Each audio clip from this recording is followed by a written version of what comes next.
There's a question that I have been thinking about recently. What does it mean to be alone? And what does it mean to be together? Friends, we live in a time when it is possible to be constantly connected and yet deeply alone. We have all kinds of messages, different channels, conversations, Zooms, meetings, information. It's all around us, and still something within us can remain quiet and even empty.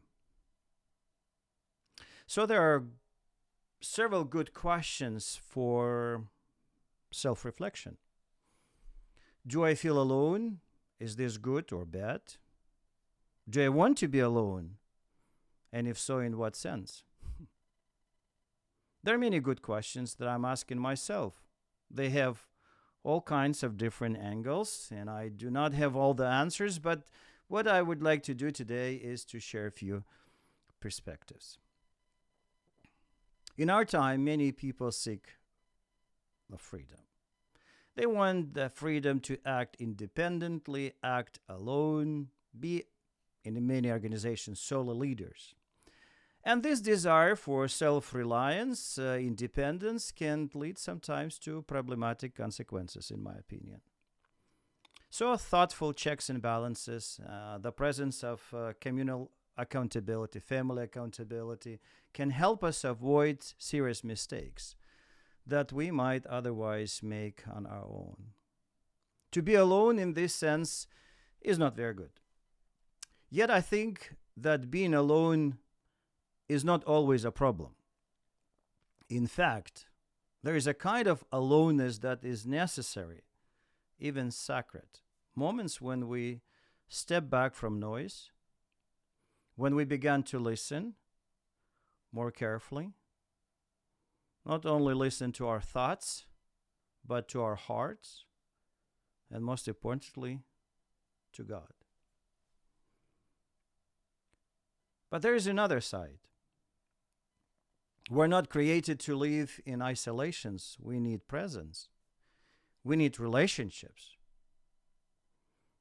We need relationships that are not only functional but meaningful, not only frequent but genuine.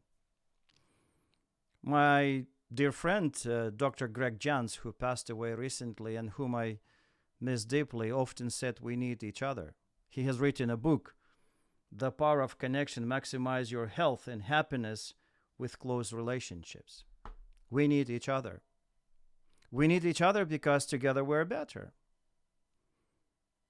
During my years as a president of Christian University, I often return to a very simple piece of practical wisdom, which says achievements are always collective. Failures are your personal responsibility. It helped me. It helped me not to blame others when something went wrong and not to take credit when there was organizational success. Jesus Christ understood that his disciples would not flourish without his presence. And so his presence, even unseen, was vital, and he gave them this beautiful promise. I always will be with you. I will be with you always. So important to abide in this promise. Friends, I think there's a tension that many of us experience. We may be surrounded by people and still feel very alone, lonely. Or we might be physically alone and yet feel deeply connected. It's kind of paradox. But perhaps the question is not simply, am I alone or am I together with others?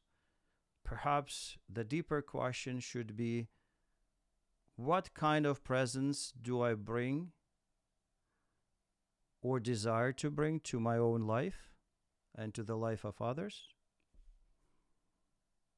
Do I know how to be present with myself without distractions, without escape? Do I know how to be present with another person attentively, patiently, genuinely, with care? Am I learning that both are important? To be alone in a way that resonates with my soul, nourishes me, and to be together in a way that strengthens and gives life to others. Friends, on this channel, I would like to reflect on questions like this: questions about spirituality, leadership, in everyday life. My name is Alexander Negrov, and I do not see myself as an expert, but as a fellow traveler and maybe even your companion. I would be glad if you join me in these reflections. See you again. God bless you.